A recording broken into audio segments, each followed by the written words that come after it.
What is up, guys? SteeZyyy here. I'm going to be doing another tutorial today. In this video I'm going to be showing you how to make the, I think it's called the blood helix particle effect from Mineplex. Personally I don't play Mineplex at all. I think I've played it like once. But I know a lot of you guys do, probably, so I'm going to be showing you how to make the blood helix particle effect that looks like this. I think it looks something like that. It's kind of neat, you know. Yeah, so let's get right into the code here. Actually, before that, I just want to thank you guys for like 187 subscribers. It's pretty neat. What else? Yeah, I'm not really that motivated to make tutorials anymore, mainly because I'm doing the same shit, and it gets kind of boring. Um, but I think you guys, or some of you, are enjoying my videos, so that keeps me going, I guess. So let's try to get through one more at least. And my dog's barking. So this is gonna be this. If you don't get parts of this, you should watch some of my earlier videos in my tutorial series, just because I explain the more basic shit a lot more. I'm not really gonna explain the really easy stuff or the stuff I've been doing every single video, because I don't want to go over it again. Yeah, so we'll call this, actually we'll call it, no, this is called a cone effect, because that's what I was calling it before.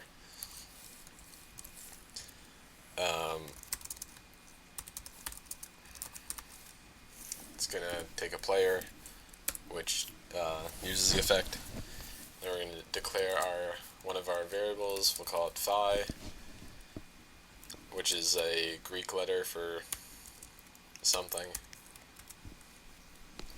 I don't know. And here we're going to have our runnable.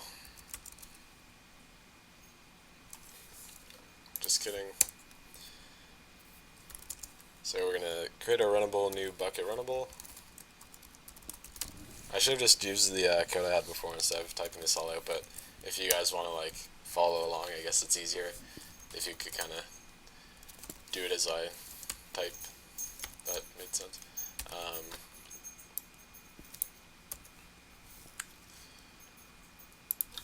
This is fucking awful. Okay, let's try that again.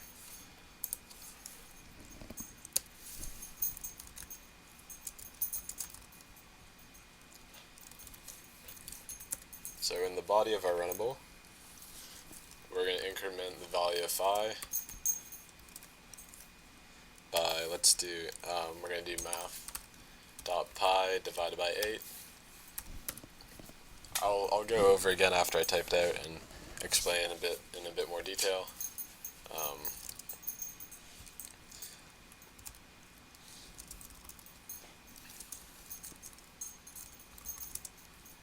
So here we're just, my dog's making sounds. Here we're just declaring some things. We're going to get the player's location and call it loc. So that's equal to whoever's spawning this particle effect. We're going to get their location. I'm lagging. I'm coding so hard, making my computer lag. And now, let me explain this a bit more. So, how do you clear weather?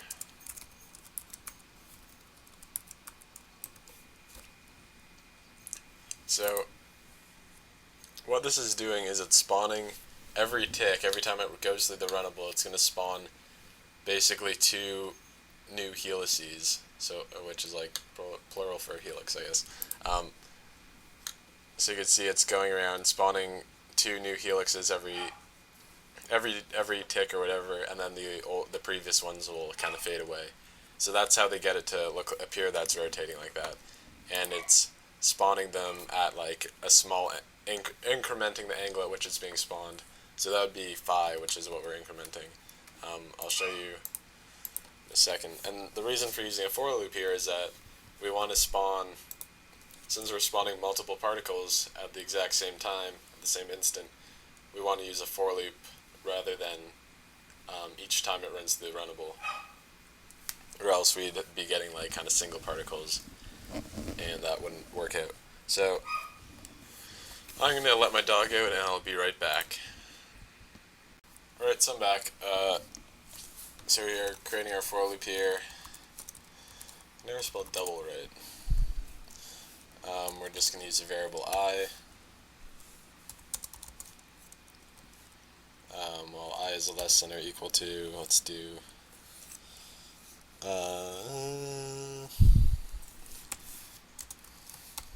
it'll be really confusing.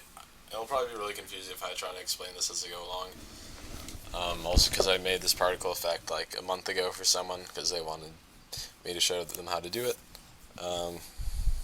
Yeah, so I'm just coming back to it now for like the first time. Oh, this math. Okay. There we go. And we're just going to increment the value of... Actually, let's change this to t because I'm dumb and I want to use I for the other thing. It doesn't really matter, but you know how it is. Increment the value of t by math.pi divided by 16.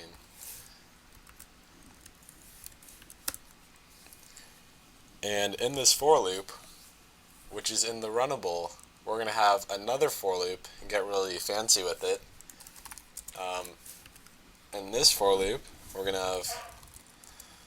Oh, my dog's so fucking annoying when I'm trying to do this. Now my phone's going off too. Oh my god. Okay, so in our second for loop, we're going to be using the variable I, and it's going to be pretty simple. We're just... I wonder if you can hear, probably can. So while I is less than 1, we're going to do I is equal to I plus 1. So all this is doing is running through, it's going to run through this loop twice, once with the value of 0 for I, then the next time with the value of, just kidding, first time it's going to run through with the value of 1. I don't know why I did this way, it's kind of dumb, but yeah, if you don't want to use a second for loop, you could just, I'll explain after, but after you create the first helix, the reason for this for loop is to create the second helix. So here you have the first one going around, on the other side there's the second one, and we're just going to be shifting it over by like an angle of pi, so that's on the opposite side all the time.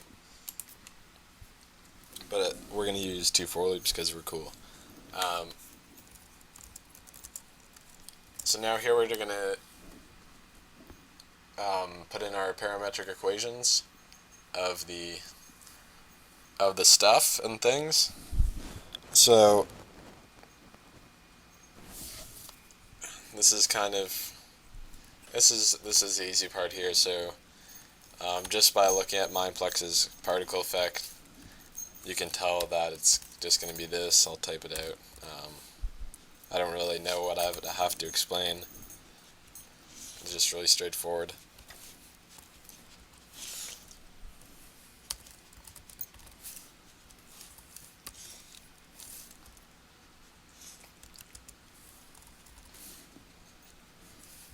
Guess I'll just put some space in there for fun. Times math dot pi. So that's for x. You could combine these two. This would just be 0.15. I just had it like that when I was making it because it was a bit easier to make sense of.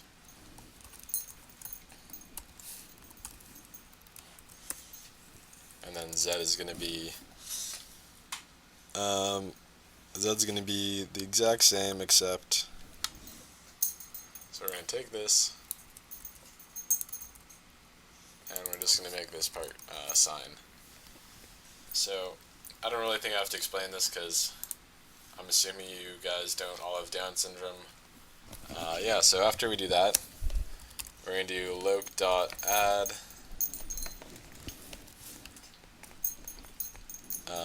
x, y, and z.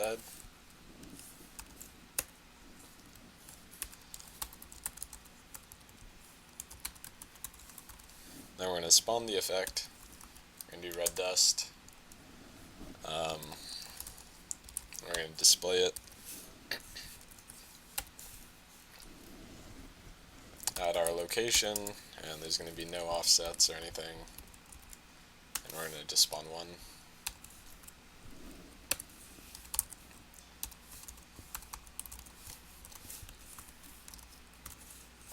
And if you don't understand this part here, watch one of my earlier videos in the tutorial series, because I explain it a lot more, and I'm not going to keep going over it because it's just annoying. Basically, I'll tell you anyway briefly. Basically, we're just adding. So we're going through these loops, yeah, where's t? So t's in this for loop. So it's gonna loop here. Let's take it from the top here. So we've got our particle effect, and what we see is there's two helices being spawned, and they're being basically their orientation is being updated every tick. But the helices themselves are being spawned instantaneously, like all at the same time. It's not like there's a particle at the bottom, then it kind of animates its way along to the top. It's all being spawned instantaneously. So if we look at the code here, we have our runnable, which is this part. And what this does is, I'm so tired, I don't want to do this. Basically, the runnable, there's a delay by, I didn't finish the runnable, so that's why you're probably confused, but I guess I should do that. Fuck it, I don't care, I'm just going to explain how it is. So the way the runnables work is it runs through this code every tick rather than as fast as whatever can process it. So here we're going to do, every tick you see two new helices are being created. And to create those helices, we're going to need, so for the first one, we're going to need basically a bunch of particles spawned at different locations to create this helix. When they're all spawned at the same time, it'll create a helix. And that's created by these equations here. And by using this for loop, we're changing the value of t. And when we change the value of t, it basically, I want to point at my screen and show you, but when t equals 0, it'll make the particle at the bottom, and then when t increases, it'll make the next particle as it gets closer to the top of the helix. So, yeah. And then, then this for loop is just, all this is doing is executing this code twice, where we're shifting it by a value of I times pi, where I is either 1 or 2, or 0 or 2, or 0 or 1, whatever, doesn't matter. And by shifting it, it creates the helix on the opposite side. So there's two helices, one's being created the first time it loops through this secondary for loop, and yeah. Hopefully that made a bit of sense. Good luck. Let's finish off this, the rest of this part here. So,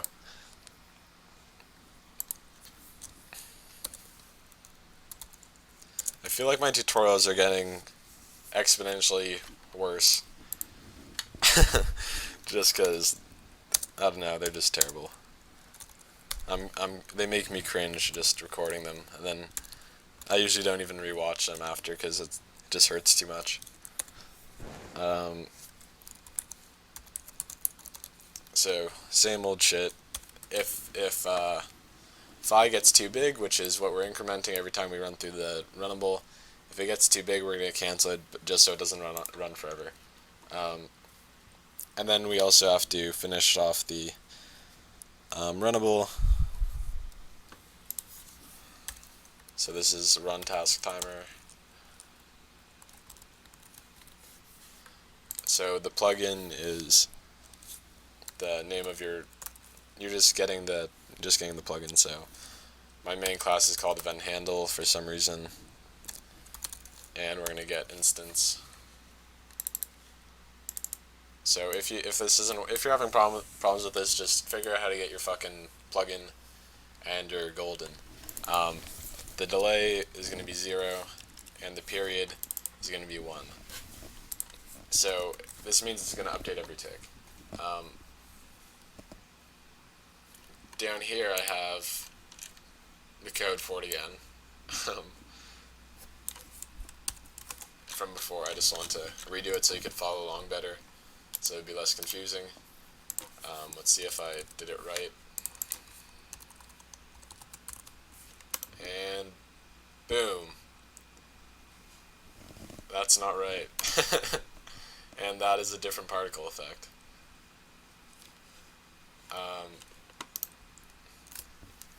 Yeah, I know what I did wrong. I just made it update too fast, which isn't a bad thing. So if so what I could do to make it look like my previous one is change this to like a 3 or something, just so it updates every 3 ticks instead of every 20th of a second. Another thing I could do to make it move slower is change this so that it basically moves around you slower, but since it's updating faster, it'll kind of cancel out. Yeah, so that just kind of has too many particles, so you can't really see. Yeah, so let's just try doing this quick. I'm not gonna fuck around with it for too long because I don't really care, but I just want to show you that it works. So that looks about right. What else? I feel like, oh yeah. I guess I could explain this part if you guys don't get it. This whole XYZ thing. Let's try to walk you through it. So these coefficients, these constant numbers that's being multiplied by, are basically just to change the radius or some other yeah, it's just radius. So let's change this to, so it's just half of 3, so that's 1/5. This is 0.15. Then we could get rid of this part because that's just pointless to have.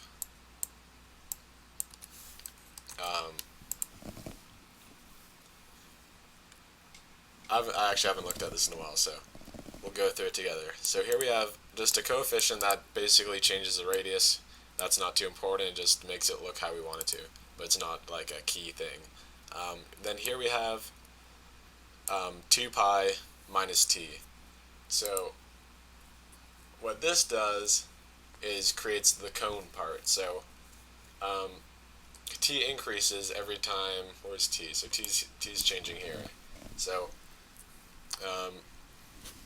as you can see in the particle effect, the radius is getting smaller as you get closer to the top because it's kind of a cone shape. So looking at this part, we have 2 pi, which is a constant number. It's like 6 point whatever, and pardon me, we're subtracting t. So as we get further through the helix, the radius is going to decrease. So that's what that is. And then here, so this part you could now think of our radius. So we get this. This just changes the radius of the cone helix thing as we, yeah. Now this part is the helix equation with some other shit in it. So generally it'd be like x equals cos of t, z equals sine of t. That's the most actually that's a fucking circle. Oh yeah, and then this is, yeah. Okay, I'm dumb. So anyway, we can ignore this now because you get it, hopefully. Now this part is, am I recording? Okay, thank God. Not like it mattered that much, but there's no way I'm doing this again. So this part here is, so here we have t again, which is, yeah, we get that.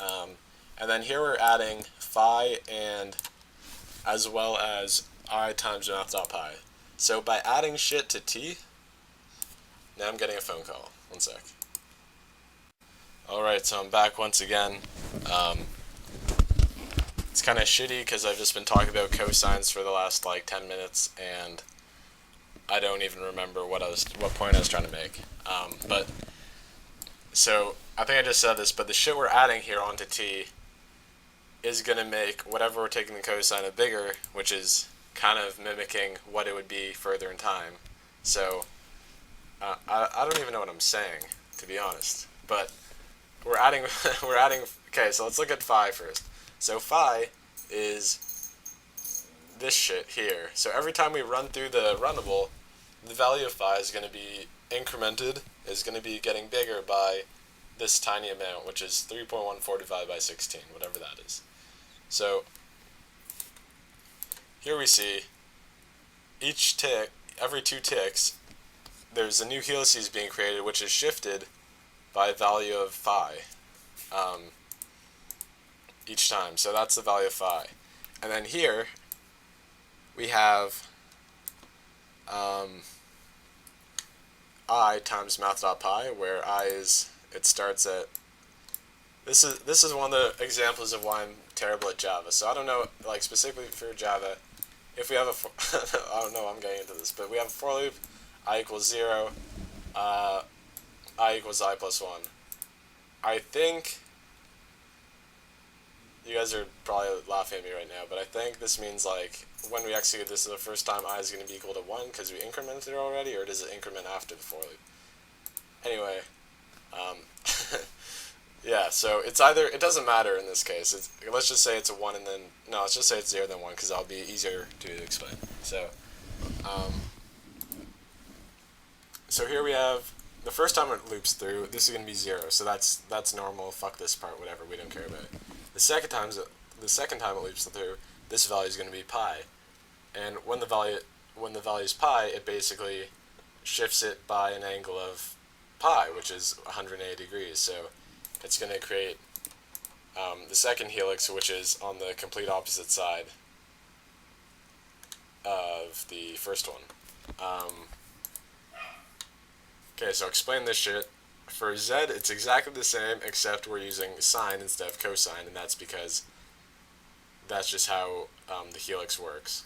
It's just x equals cos t, z equals sine t. That's a basic function. Then we're just adding these shifts in the angle as well as changing the radius as a function of time, or as a function of the whatever we're fucking doing. I don't know. As a function of the equation. I don't know what I'm saying anymore. And then for y, this is going to be the vertical, so as we're going through our loop, it's going to increase the value of y, so it's going to be, oh, that's the wrong particle effect again. So it's increasing, yeah, it doesn't show because it doesn't animate it in this effect, but it starts from the bottom and now we hear at the top. So yeah, I'm done. I'm so done. End of video. So, thanks for watching, guys. Hope you enjoyed, I guess. Leave a like, leave a comment, leave a dislike, whatever you want. I don't know if I'm going to make more of these videos often. I'm really busy with work, and then in a month or so I'm going to be going back to school, so I don't think I'll have that much time. I'll probably upload some like random dojo stuff because that's opening very soon. I've actually been making some particle effects for them, so that's kind of neat, which you'll see when the server opens. And yeah, so I'll see you next time. Let me know if you want me to make more of these Mineplex tutorial things, or if you want me to do something different. Yeah, see you next time.